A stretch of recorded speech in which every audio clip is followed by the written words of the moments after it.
है तो बड़ा दुर्लभ वर, फिर भी देता हूँ, दे दिया।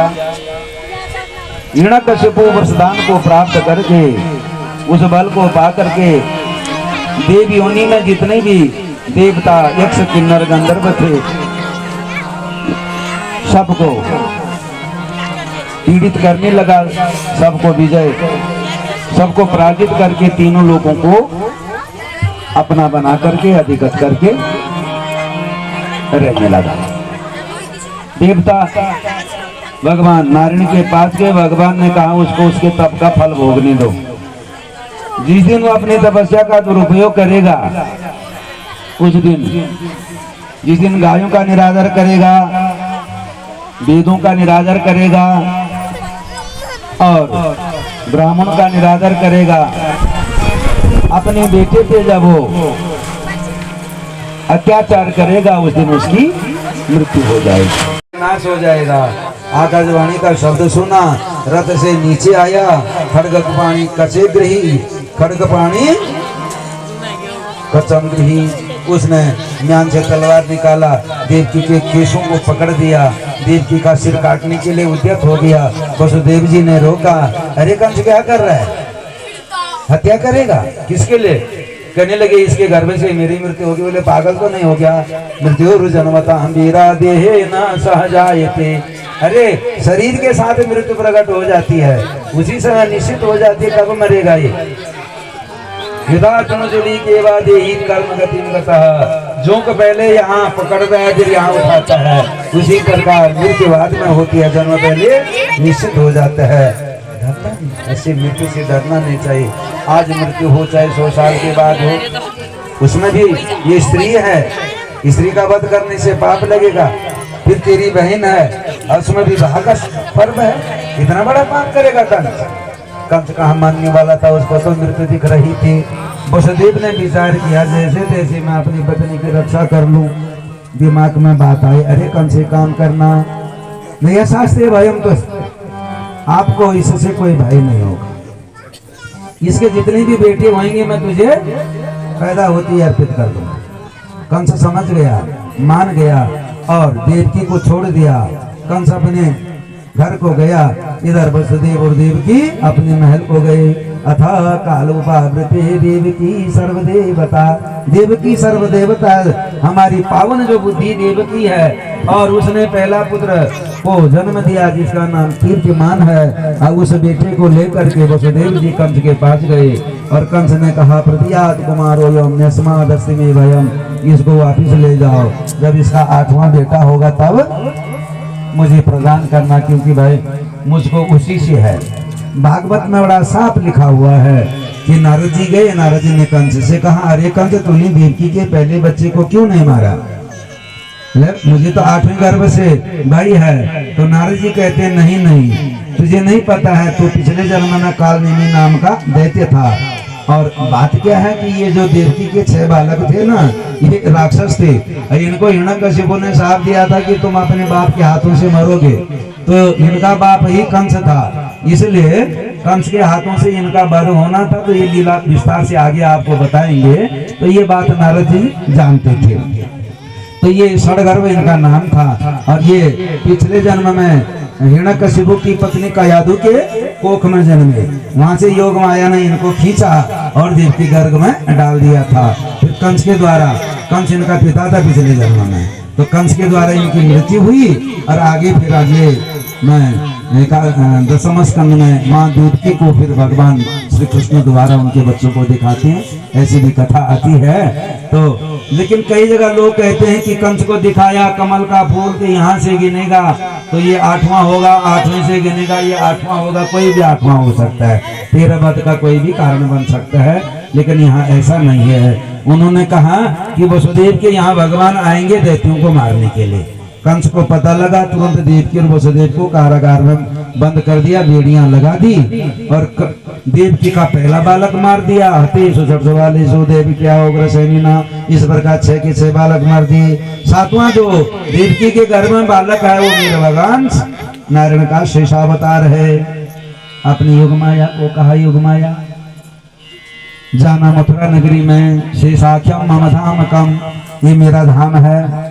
वहां जाकर के वसुदेवी की जो पत्नी है जिसका नाम रोहिणी है, वो उनके मित्र नंद के यहाँ गोकुल में रहती है, उसको खींच करके रोहिणी के गर्भ में डाल दिया। इतना बड़ा मंत्र लिख, तुम यशोदा के यहाँ जन्म ले लेना, तुम्हारी पूजा पराम्बा भगवती जगदम्बा के रूप में होगी, विंध्याचल निवासिनी के रूप में होगी, और दुर्गा के रूप में तुम्हारा पूजन जो करेगा वो मनोवांछित फल को प्राप्त होगा।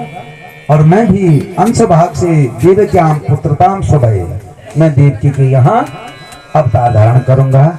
माया के बिना परमात्मा अवतार धारण नहीं करते हैं, योग माया गई। योग माया ने देवकी के 7वें गर्भ को संकर्षण करके खींच करके रोहिणी के गर्भ में डाला। मथुरा में लोगों को ये लगा कि देवकी का 7वां गर्भ गिर गया, स्खलित हो गया। इधर कंस रोज आकर के देखता था, आज कंस ने देवकी के चेहरे को देखा। आहा समय प्राण बहु हरिर गुहाम, आज ऐसा लगता है कि इसके गर्भ में मेरे प्राणों का हर्ता प्रकट होने वाला है। हाथ में तलवार निकाल करके जो ही मारना चाहता है, जब भगवान होते हैं तो ज्ञान हो जाता है, तलवार रुक गई। आज मैं मारूंगा तो मुझे नरक में जाना पड़ेगा। देहे मृत्यु मनुजा सपंती, मेरी अपकीर्ति होगी और कई समय तक रहेगी, इसलिए मारने से रुक गया, वहां से चला गया। द्वारपालों से कहा जो ही देवकी का 8वां बालक होगा मुझे सूचित कर देना। इधर देवताओं को पता लगा, देवता लोग आ गए कारागार मथुरा नगरी में। सत्यव्रतम से, आप सत्य ही हैं, सत्य का मने हमेशा रहने वाले हैं, और आपका व्रत जो आपने हमें बताया था अवतार लेने का वो भी सत्य है, आपकी योनि आपकी प्रकृति भी सत्य है, आपकी जो रीत है रीतांश शुद्धता वाणी आपकी वाणी सत्य, आप सत्य स्वरूप ही हैं, आपको नमन करते हैं। और इधर कहने लगे आप आएंगे, आपका अवतार होगा, पृथ्वी को आनंद होगा और दैत्यों का संहार होगा, भक्तों का कल्याण होगा, उद्धार होगा। माता देवकी के पैरों को पकड़ करके देवता उगते थे, वो फूल भी रात्रि काल में उग गए।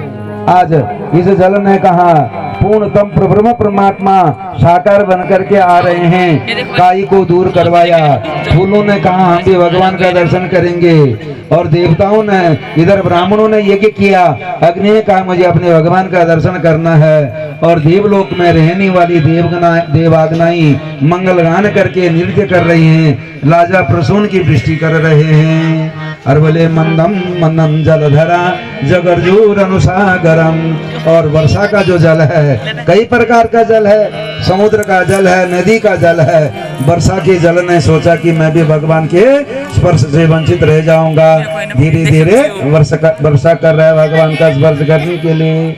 उसके बाद कहने लगे वायु वायु सुखज वर्षा पुण्यगंध वह शुचि, और वायु उसका एक स्वरूप है, जहाँ पे गंध होती है गंदगी का वहन करती है, दुर्गंध ले जाती है, जहाँ पे सुगंध होती है वहाँ से मेरे परमात्मा सुगंध ही हैं, इसलिए आज सुगंधी को ही बहा रही है वायु। केवल ऐसा दिव्य मेरे परमात्मा ने ग्रह नक्षत्र और दिशाओं को काल को का शोधन कर दिया। अष्टमी बुधवार रोहिणी नक्षत्र में भगवान का प्राकट्य होता है। देवक्याम देव रूपण्याम, जिस भगवान की कोख में अखंड ब्रह्मांड का जीव रहता है, आज वो अखंड ब्रह्मांड का नायक ही देवकी के गर्भ का आधार बन गया। इसलिए आज देवकी का जो गर्भ है वही जगदाश्रय बन गया। रात्रि काल में आते हैं भगवान। कई लोग कहते हैं कि रात में क्यों आए, तो वास्तव में भगवान का जो अवतार है दिव्य अवतार है। भगवान का अवतार योगियों के लिए होता है।